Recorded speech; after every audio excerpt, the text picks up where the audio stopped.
or getting mad cow disease? What would it be? Well, of course I would choose to be the top scientist in my field. Oh, good. I was worried you'd choose mad cow. Welcome to MsMojo, and today we're counting down our picks for the most hilarious impersonations on Saturday Night Live that had players breaking character left and right. Your little things there go bambi, bambi, bambi, bambi, bambi.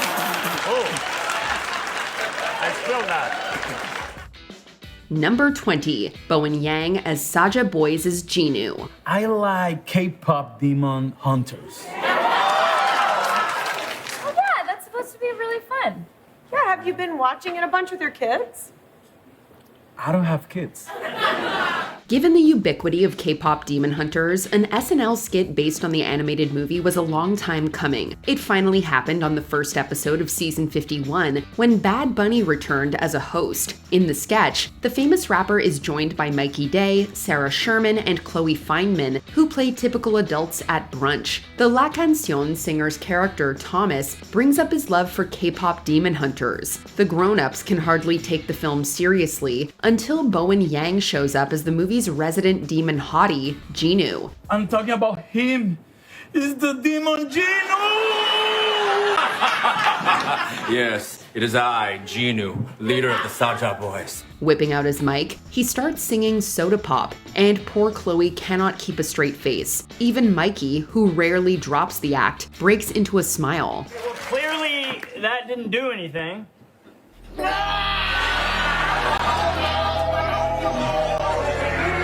Number 19, Chloe Fineman as Jojo Siwa. Oh my God, Jojo. That's what I call it. I'm a bad girl now. Back in 2024, when the Dance Mom star was reinventing her image from a bow-loving pop star for kids to an eyeliner-wielding rebel, she was constantly in the headlines. Obviously, SNL picked up on this and sent Chloe Fineman to impersonate her on an episode of Weekend Update. The result is a hoot, with Chloe nailing JoJo's voice and animated gestures, playing up the wannabe bad girl act. Colin Jost, who isn't exactly known for being stone-faced, breaks easily. Does a former child star looking like this scare you? Yeah, but not in the way you're hoping. However, when Chloe herself breaks, and the realization of the impression's ridiculousness dawns on her, it makes the skit even more hilarious.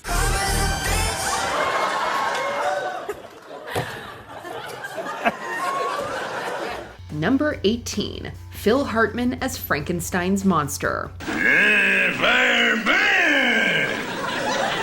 Okay, we have a difference of opinion, and I think that's what makes our forum work. During his Emmy-winning stint on SNL, this comedy legend was known as glue. His anchoring presence kept things from falling apart. That's why it was rare for him to break character. When it did happen during a Tonto, Tarzan, and Frankenstein's monster sketch, the moment became unforgettable. In the sketch, the titular characters are on a talk show called Succinctly Speaking, and must share their opinions on hot-button topics such as fire, bread, and the Intermediate Range Nuclear Forces Treaty. Now, those are big words for Frankenstein's monster, ones he doesn't quite understand. At least that in the European theater.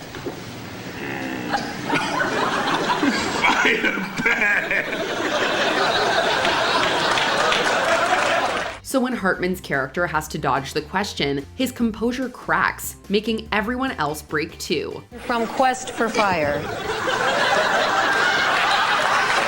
Thank you. Number 17, Dana Carvey as Joe Biden. It's crazy. Get your facts straight, Jack. You gotta hit him with a no joke. Here's the deal. This SNL great is a master of impressions. Since leaving the show in 1993, he has hosted it 4 times. Fans always look forward to his cameos as well. So when he returned to Studio 8H in 2024 to impersonate Joe Biden, he worked his magic. Carvey's bumbling take on the former US president had the cast struggling to stay in character. Maya Rudolph, who was playing Kamala Harris, all but broke into a giggle. Meanwhile, Chloe Fineman, who was playing CBS News journalist Margaret Brennan, was grinning ear to ear. Everybody get down! Tonight. Anyway. Near the end of the skit, Carvey himself cracked up when his character made a mess with an ice cream cone. Pardon me, the vice president doesn't matter. Well, I mean, who the hell knows? Who the hell was Obama's VP? Nobody knows. Number 16, Eddie Murphy as Tracy Morgan. Oh, and look at this, Tracy Morgan. Big dog gonna make some big money. Both of these incredible actors became household names as cast members on SNL. When the show turned 50, they reunited for a Black Jeopardy sketch, where the Beverly Hills Cop star impersonated Morgan right in front of him. His impersonation is effortless, larger than life, and just the right amount of cocky to be amusing, but not offensive. Every time he speaks, Kenan Thompson slips out of character just a little. However, when Leslie Jones breaks in the most obvious way, doubling over with laughter, Tracy inevitably follows. Y'all ready for your next act? Let me hear you say yeah. This is not that. This is not that. Needless to say, Murphy stole the show with this sketch. Tracy. What is Showtime at the Apollo? Featuring Sandman Sims. No. Come on, y'all really don't know? Number 15, Melissa Villaseñor as Kristen Wiig. Hey! Hey, Mr. Hostman. Why did I say that? The Oscar-nominated Bridesmaids actress has given us some of the most iconic celebrity impressions in the history of SNL. However, impersonating her is a feat only Melissa Villaseñor is capable of. In 2021, she famously did her Kristen Wiig impersonation on Late Night with Seth Meyers, wowing the host. Oh, I do Kristen Wiig. Whoa! Whoa! I love to play Kristen. And Months later, she did it again on SNL for a celeb school game show sketch. Not only did she nail Wiig's cadence, but even her mannerisms were instantly recognizable. Despite her limited screen time, Melissa made viewers laugh out loud. Her comments, most of which were directed at Kenan, kept throwing him off his act, which made the whole thing even funnier. I'm sorry, I was just being weird, sorry. I might do it again though, is that bad? Yes. Okay, Trishelle. Number 14, Justin Timberlake as Jimmy Fallon. So great, celebrities playing games, nothing better, so fun. Am I right, Hey, you need to calm down. Whenever these two get together on SNL, it's a blast. In season 39, Jimmy Fallon was hosting an episode of the show when Justin Timberlake was the musical guest, and they teamed up for a Family Feud sketch. Kenan played Steve Harvey, Jimmy was Jim Parsons, and Justin came as Fallon. From the moment his character is introduced, JT brings his A game, embodying the enthusiastic talk show host to a T. It's not surprising when this makes Kenan break, but when Jimmy and Justin are face to face, trying not to crack up, that's the highlight of the skit. Okay, now. Top 5 dancers on the board. At one point, they even turn away from the camera, and all we see are their shoulders shaking from laughter. Seconds later, they got back into character. So great, my man. But Steve.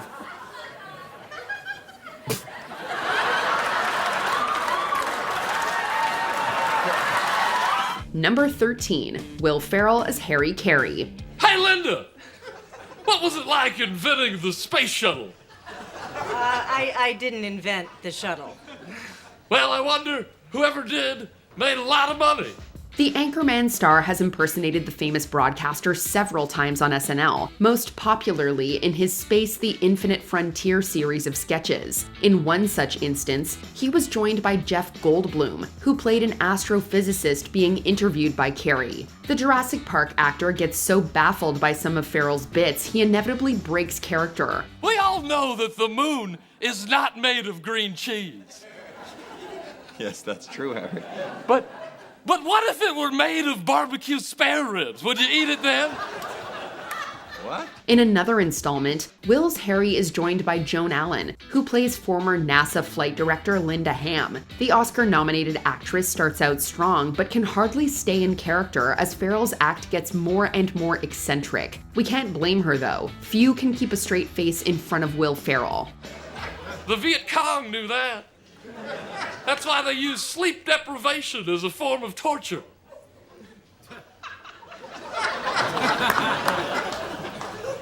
Number 12, Billy Crystal as Fernando Lamas. Oh my God.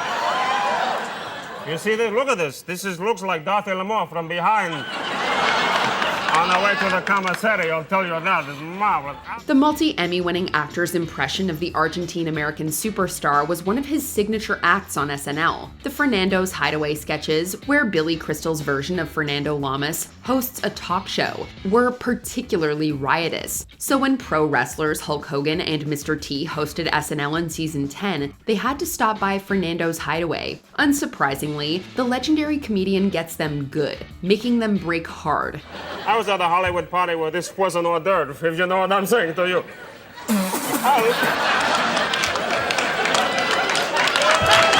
When the two just can't compose themselves, Billy improvises the most hilarious jokes in character to keep them laughing. Before you know it, he has brought the skit back on track. If that isn't proof of a genius performer, we don't know what is. Do they have names, or what do you do with these guys? Aren't they?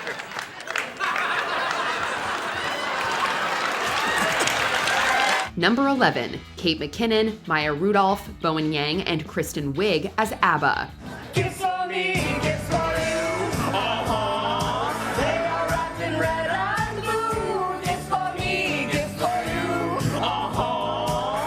You can't just put these four comedy icons in a sketch and not expect any of them to break. The quartet came together for the ABBA Christmas commercial during Kate McKinnon's turn as host of SNL in 2023. At first, they look fairly normal, but as the skit goes on, things get exceedingly chaotic until it's borderline caricature-ish, but still endearing.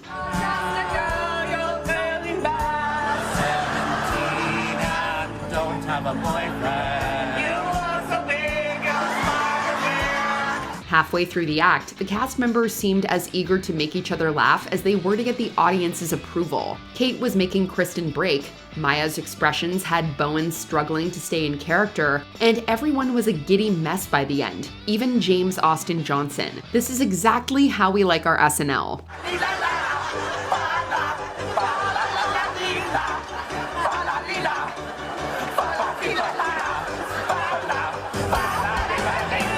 Number 10, Kenan Thompson as Victor Willis from The Village People. The Village People were one of several artists who hit Trump with a cease and desist after he used their music at his rallies.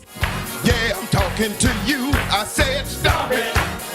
This is long overdue, cause we never said that we support you. So, led by Kenan Thompson as Victor Willis, the group shows up on Weekend Update to vent. They start off lighthearted, reclaiming their song, but then things take a dark turn, leaving Colin Jost to jump in to try to keep things from totally derailing. Yet he can't hide his laughter. Hey, hold on, you can't just say that. What? I mean, why? It's just music, man. We just singing. You can spot Michael Che cracking up in the background too. Though Colin's interruptions seem planned, it feels like he and Che might not have seen the latest version of the, updated lyrics. Wait, you're saying you're gonna shave Ivanka's head? You can't just say that. That's gotta be like a felony. Hey, man, everything is legal if you sing it in a song. That's not true. Number 9, Jimmy Fallon as Mick Jagger. It takes a good sense of humor to sit across from a comedian and watch yourself get lovingly roasted. Mick Jagger proved he was game when he showed up as himself opposite Jimmy Fallon, who was playing his reflection. Fingers is what's going on now. Pointing fingers is what I'm doing now. Pointing fingers is today. Oh no, stale. I meant stale, like great. Fallon's version of Jagger is definitely more exaggerated and over the top. In fact, it crossed the border into caricature from pretty much the first moment, and you can see Jagger struggling not to break character. You're yelling at yourself. Stop it. Now look. Just don't do what you've done. But Fallon's ridiculous portrayal gets to him, and there are moments where he can't help but crack a huge grin. Honestly, we're surprised Fallon's Jagger didn't think it was worth pointing it out. And I'm pointing my finger. Pointing. Number 8. Leslie Jones as Samuel L. Jackson. In the Super Bowl edition of Family Feud, Leslie Jones plays Jackson, a Falcons fan with some strong feelings about party etiquette. It's about time we got these mother-flipping Falcons in the mother-flipping Super Bowl. When asked what one might bring to a Super Bowl party, this Jackson shares his thoughts on the subject. After her emphatic delivery, Thompson, as Steve Harvey, just stares as if he's trying to suppress his laughter. Something that you bring to a party. Why do I gotta bring something? You invited me. That's a stupid ass question, and I hope you burn in hell.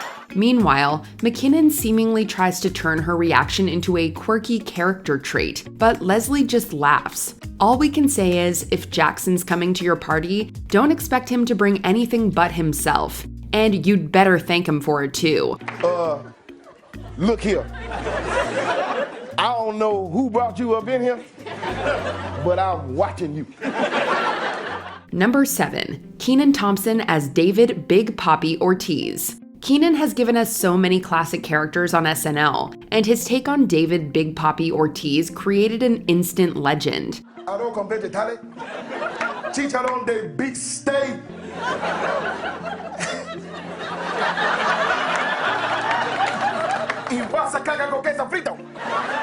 Thompson goes hard, featuring Big Papi's wild enthusiasm for everything, from his out-there endorsements to his deep love for a big lunch. The more Kenan amps it up, the harder Jost struggles to hold back his laughter. And then we all have a big lunch. Wait, hold on. None of that was lunch? Big lunch. This is especially evident during the post-retirement plan segment, where we find Big Papi living his best life in the most over-the-top ways. At one point, Thompson even makes himself chuckle as if the absurdity of it all had suddenly hit him. It's big laughs all around. Hey! Did you like SeaWorld? Like SeaWorld? Yeah. Not really. I got something better. Okay. B-World. Number 6. Ariana Grande, Chloe Fineman, and Dana Carvey as Jennifer Coolidge. Ariana Grande is an incredible mimic, so now whenever she's on SNL, fans are always keen for her to pull out her impressive impressions. And boy, did she deliver with her spot-on portrayal of Jennifer Coolidge. Now give me one. If you could meet anyone living or dead, who would it be? Living. Teaming up with Chloe Fineman, she stars in a hilarious commercial for lip gloss that's so ridiculous it's impossible for anyone to keep a straight face. Grande loses it up first, and it doesn't take long for Fineman to break too. Oh yeah, more. A little more. Oh gosh, it's so oh, it tastes like soap, doesn't it? Oh yeah. Oh gosh, all better. By the time Dana Carvey joins in, Grande has basically given up on hiding her laughter. Honestly, only a surprise appearance from the real Coolidge could have made this skit even better. Oh, thanks to Maybelline Lip Lasting Long Lip Color, Ultimate Plumper Gloss Color, Liquid Lip Color, Maybelline. Wow!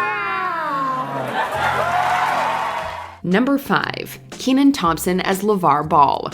Another of Thompson's more eccentric characters is LaVar Ball, the CEO of Big Baller Brand. He's just keeping that seat warm on that Laker bench until my other sons get there. LiAngelo, LaMelo, and my long-lost Mexican son, La Biblioteca. If you thought Big Papi was intense, just wait until you meet this guy. He's like the Duracell bunny if it was glitching. We bet Che's often glad to be off camera during some of the more bizarre moments, though we can still often hear him chuckling. You can jump 30 feet in the air while your feet are covered in sweet cocoa decadocadocuses. But that's not all. What's the matter, Michael? Kenan does an incredible job cranking up the character's personality to the max, making it impressive that Che can keep it together at all, especially when Ball shows off his latest footwear investments. You know it's a Big Baller impression when even the cast can't hold back their laughter. And the best Rhoda Series ticket by the new Nagello 20s. Oh, it's ready, Michael. There you go. Thank you. Number 4. Jimmy Fallon as Barry Gibb. Jimmy Fallon was notorious for breaking character during his SNL run, but in this recurring bit, he's the one doing the breaking. He plays Barry Gibb of the Bee Gees as an angry, erratic man who switches into falsetto at the drop of a hat. Don't you patronize me, I'm Barry! Yeah! I will take out my Bowie knife and gut you like a fish!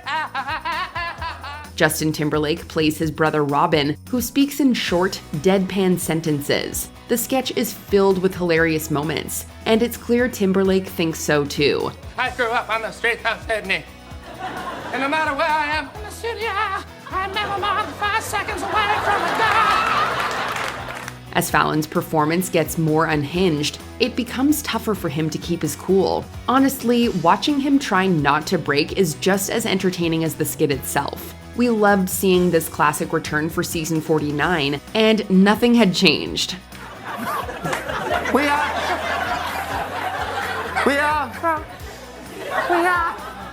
are from Australia. Number 3. Kate McKinnon as Ruth Bader Ginsburg. Kate McKinnon could break her castmates like no one else on SNL because she threw herself fully into every character.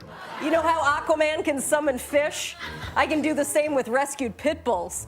All right. Her Billie Jean King had Seth Meyers losing it multiple times on Weekend Update. And don't even get us started on her Rudy Giuliani, especially when she tackled Trump's election claims. We're suing all the states we lost. You're suing all the states for what? I don't know, child support. Jost keeps cracking up, and even McKinnon looked like she might break a few times. But the best might be her Ruth Bader Ginsburg impression. It's good. Oh, it's good. You good there? You're supposed to put it in water for a reason. Yeah. No. You got a little kind of all over there. Oh, dear. Yeah, all right, here. McKinnon brought such an unhinged energy to that role. She couldn't have had an easier time breaking Colin and even herself. Her physical comedy is incredible. It's no wonder everyone around her can't keep a straight face. This might not be just emergency. Number 2. Cecily Strong as Jeanine Pirro. There's no limit to how many times we can watch this impression and still laugh as hard as the first time. Cecily plays the role of the former judge and TV host Jeanine Pirro to perfection. But I don't know if you heard, Trump did say he's hoping to launch an investigation into both Obama and Hillary Clinton. What?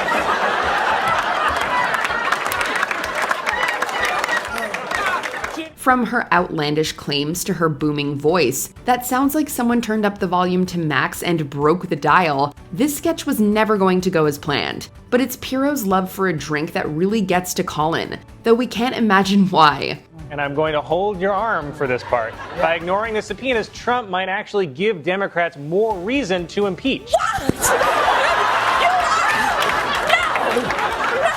Cecily always keeps this recurring gag fresh, so he never knows quite what's coming. Also, singing in a crate of wine is just iconic. Honestly, we could never keep it together half as well as they do.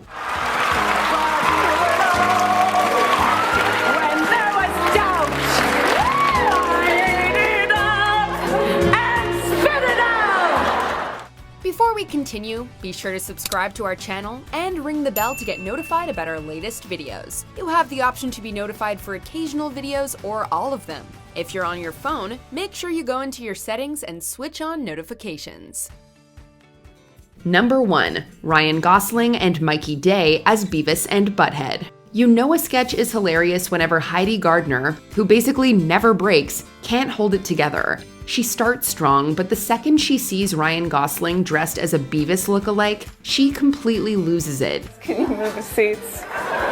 Okay, sure, I'm sorry. I've never heard of that cartoon character.